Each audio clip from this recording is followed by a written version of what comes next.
xafiiskani aragtidiisa guud waxa weeye in la gaadho bulshada deegaanka Soomaalida oo ku horumarsan dhinaca xogta sidaan la socono xogtu hadda way xoog badan tahay shaqada aan qabanayna iyo wax qabadkan aan sheeganayna horumar ha noqdo nabadgelyo ha noqdo maamul suuban ha noqdo wax qabadka aan qabanayna xogtiisa hadii aanan lahaynin waxba manaan qaban bay ka dhigantay xilliga la marayo xilli casri ah oo xogta lagu horumaray maadaama ay tahay wadamada xogta ku horumaray iyo kuwa ma aragtay xogtoodu dambayso siday u kala saameyn badan yihiin waan garanaynaa wadan yar oo kooban ayaa waxa la arkayaa warbaahintiisa iyo xiriirkiisu markuu fiican yahay inuu ka saameyn badan yahay wadamo kale oo ka quwad badan oo nuclearis haysta marka xogtu aad bay muhiim u tahay marka in xogta fahan midaysan bulshadii deegaanka ay la socoto xogta deegaanka iyo dalka mishinka xafiiska wuxuu door muhiim ah ka qaadanayaa siyaasadda istiraatiijiyada iyo hirgelinta qorshayaasha horumarineed isagoo bulshada dhexdeeda fahan midaysan ka siinaya howlaha qarannimada nabadgelyada horumarka iyo isbedelka dalka iyo deegaanka tiirasha ugu muhiimsan xafiiska waxa weeye ama sektorka abuuridda fahan midaysan in bulshada deegaanka iyo dawladdu wacyiga jira fahan midaysan laga haysto dhisidda muuqaalka wanaagsan ee deegaankan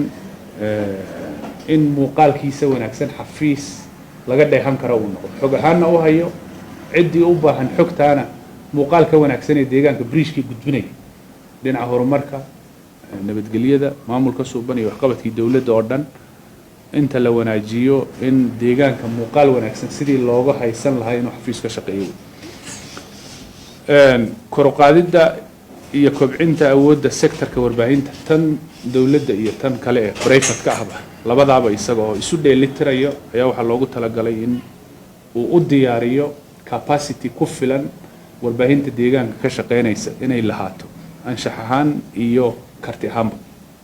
activity-ga koowaad kor u qaadidda nidaamka wada shaqeynta iyo ka qaybgalka bahwadaagta nidaamyada warfaafineed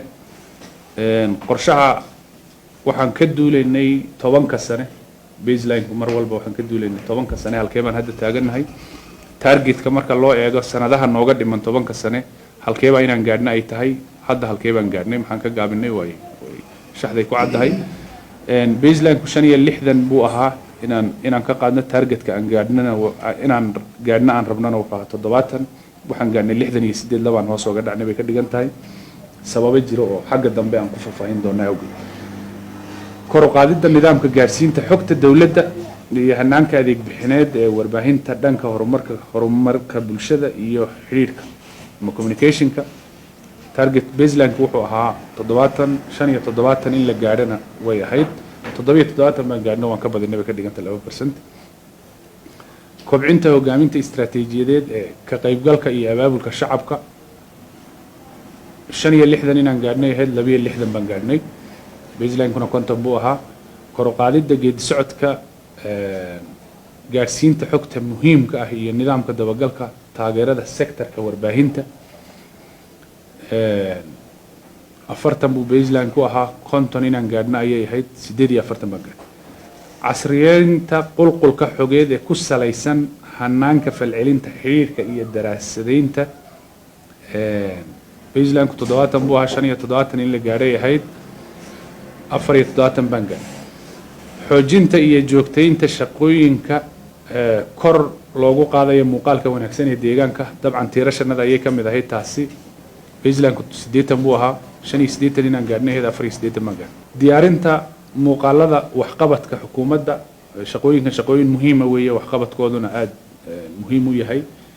waxyaabaha xilligaa taagan ayaa lagu saleeyaa muuqaaladani waa documentary filmska sektarada kala duwan waxqabadkooda hadday amni tahay haddii ay horumar tahay dhinacyada biyaha caafimaadka barnaamijyada siyaasadeed ee markaa taagan ee ajendayaasha ah sida dalag iyo daryeel dhaqo oo dheefso si loo gaarsiiyo wacyigelin ahaan bulshada iyadoo xogta laga duulaya ay tahay in xafiisyadii qorshaha gacanta ku haya laga caawinayo xidhiidh ahaan habkii bulshada loogu tabin lahaa marka waxa weeye qorshayaashan ku salaysan ama warqadda ku yaallo qorshahan ama figure ha noqdo ama narrative ha noqdo warqadda ku yaallo bulshadu sidee bay u fahmi kartaa habkii loogu bedeli lahaa wey ama filin ahaan ama riwaayad ahaan ama barnaamij ahaan weeyaan diyaarinta barnaamijyada muhiimka ah sidaad la socotaan barnaamijyo waxaa jiro ama ajendayaal dooda keena siyaasadda dalka oo kale ay noqon kartaa amniga kale ay noqon kartaa dooda horumarineed bay noqon kartaa wacyiga bulshada si loo gaarsiiyo tallaabada dawladda iyadana jiha ahaan wixii qorshaysnaa boqolkiiba boqol way fuleen soo ururinta ra'yiga dadweynaha aaraahyo ama oraahyo kala gedisan baa jiro xilliyada loo baahdo in public opinion la ururiyo ajenda siyaasadeed tusaale ahaan waxaa jirtay oo kale commissionkii tacadiga dabagelaya deegaanka oo kale la asaasayay dadku waxay u qaateen in dadka la xidhiidhayo tusaale un baan usoo qaadanaya in dadka la xidhiidhayo dadkii gaboodfallada sameeyey sharciga la horgeynay siyaabo kala duwan ayaa sawaxan looga sameeyey dadyowdana gaara kalena iyagoo ay jireen marka ajendayaasha noocaas oo kale ayaa waxaa laga ururiyaa afkaar dadweyne wacyigelinta dawladda iyadoo la barbar wada afkaaraha dadweynaha in la ururiyo boqolkiiba boqol isaguna barnaamijkaas wuu fulay activitygaas diyaarinta iyo daabacadaha kala duwan ee buugaagta xusuus dhowrka wuu fulay boqolkiiba boqol qorshaysnaa buu ahaa waa la qabtay diyaarinta iyo soo saaridda wargeysyada xiliilaha ah shabeelle 8,000 oo nuqul ayaa qorshaysneed 8,000 oo nuqulba way fushay oo waa la qaybiyey diyaarinta iyo soo saaridada jaraa'idada hawraarsan waxaa 2 sano hadda sii marayo diyaarinta xogta jaraa'idka hawraarsan oo deegaanku ma uunan lahayn luuqad ahaan luuqadeenna qoraallo kayd noqda laguma diyaarin jirin marka waxa baraha bulshada la dhiga maadaama cidda daraasad raadinaysa ama xog raadinaysa ay iskaga adag tahay in loo diyaariyo oo xogtii la baaro kayd ahaan loo soo saaro waxaan qorsheynay waxqabadyada muhiimka ah ee noqon kara kaydka in lagu diyaariyo jaraa'id iyo magazines iyo daabacadaha kala duwan marka taana boqolkiiba boqol way fushay fagaarayaal iyo dood cilmiyeedyada iyadana waxaa laga duulaa marka ajendayaasha taagan sidii hore baan usoo sheegay boqolkiiba boqol iyaduna wuu fulay mashruucaasi diyaarinta iyo hirgelinta nidaamka heeraynta iyo xakamaynta aaladaha casriga ah heeraynta waxa weeye darajasiinta warbaahinta kala duwan ama activity base ha noqoto ama maaragtay cid si shaksi wax u qorayso oo page wax ku qorto ama idaacad facebook oo ka soo gasho mid studio leh oo tv ka soo gasho warbaahinta kala duwan heeraynteeda iyo xogteeda sida loola socdo boqolkiiba boqol iyaduna way fushay waxaa daraasad lagu sameeyey si xogta loo gaarsiiyo bulshada qaybaheeda kala duwan mini media-yada mustaqbalka waxay gaari doonaan fm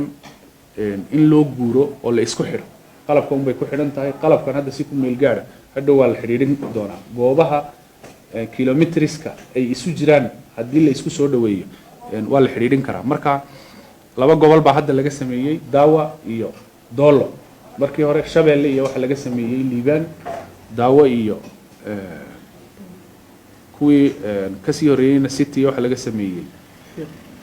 gobolka erer magaalo madaxdiisa markii idaacadaha mustaqbalka waxaan rabnaa fm ta jigjiga inta lagu xidho in hal fm deegaanka loo sameeyo isku xidhan kolley waxay cost iyo waxay yeelan doontaa farsamo cusub laakiin xog ahaan daraasadeeda socota rogidda iyo casriyeenta xogta cajaladaha gaboobay waxa weeye si loo helo kaydkii deegaanka intii uu soo jiray xafiis ahaan xafiiska waxaan ugu tagnay kaydkiisu inuunan casriyeysnayn oo faylashiisa aanan la baari karin cajaladii VHS ka ahaa mini DV-yadii iyo CD-yadii ayaa sidoodii iyagoo dhasa u kaydsana marka xogtu maadaama ay muhiim tahay halka la soo maray in raadkeenna la hayo ay muhiim tahay waxaan muhiim u aragnay in xogta deegaanka si casri ah loo kaydiyo waxaan rognay marka laga soo bilaabo baarlamaankii deegaanka ugu horeeyay iyo raadkii deegaanka intii la hayay in cajaladahaas aan u rognay digital marka iyagoo barnaamijyo ah oo maxaa laga baran karaa hadday fankii iyo suugaan tahay hadday horumarka xilliyadii deegaanka uu soo maray tahay sanadkan insha Allah waxaan qorsheynaynaa in wixii muhiim ah waxa aan rognay aan soo bandhigi doono insha Allah waxa dayactir lagu sameeyay TV-yada muuqaalada dokumentariyada lagu baahiyay ee maamul magaalooyinka ka samaysan goday qabri dahar dhagaxbuur iyo jigjiga afarta maamul magaalo waa la dayactiray wayna shaqeeyaan diyaarinta war saxaafadeedyo kala duwan ama war murtiyeedyada xilliilaha ah boqolkiiba boqol way qabsoomeen iyaguna diyaarinta daraasaadka xog ururinta warbaahinta deegaanka iyo isgaarsiinta dalka boqolkiiba boqol iyaduna way qabsoontay ballaadhinta khadka xafiiska khadka networkiga maadaama network wax iyagu aan ku shaqeyno khad lagu shaqeeyo oo teamkii social media ay fadhiyaan maalintii 24 saac deegaanka maxaa laga qoray maxaa laga tabiyay maxaa la tabinayaa maadaama network lagu shaqeynay network expansion sida ay micno noogu sameynaysa marka activity ahaan isaguna uu fulay wala sameeyay baahinta doodaha maamul wanaaga iyo waxyaabaha dhinaca best practice ka loo qaadan karo iyadana sidoo kale way qabsoontay baahinta fariimaha muhiimka ah ee kala duwan ee xukuumaddu ay gudbinayso sidoo kale boqolkiiba boqol way qabsoontay dabagalka iyo qiimeynta waxqabadka xafiiska waa la qabtay waaxda qorsheynta shaqadeedii weeye hirgelinta xusuus dhowrka casriga ah xafiiska adeega shacabku wuxuu wadaa in xusuus dhowrka digital laga dhigo shaqadaas BSC-gii shaqooyinka ka soo gudbay activity ahaan gashi badan aan ku soo kordhinay weeye iyaduna way qabsoontay shaqada soo iibinta qalabka mini media dugsiyada hoyga ee goordhaweyd ka dhawaajinayay fiiq iyo shaygoosh mini media iyagana u sameynay kulay cabasho noo timid ama codsi noo timid xafiiska intaan isku noqonay ma qorshaysneen ayaan mini media u sameynay labada TV ba qalabkii mini media wala guddoonsiiyay tababarka kobcinta awoodda gudiyada warbaahinta waa la sameeyay boqolkiiba boqol way qabsoontay tababarka iyo dhiirigelinta shaqaalaha social media way qabsoontay tababarka kobcinta awoodda wariyayaasha iyo xirfadlayaasha sidoo kale way qabsoontay deegaan ahaan iyo dal ahaanba idaacadaha afka Soomaaliga ku baxo waxaan u sameynaa capacity building baan u sameynaa idaacadaha kala duwan si la isula jaan qaado way qabsoontay tababarka kobcinta awoodda shaqaalaha xafiiska sidoo kale uu qabsoomay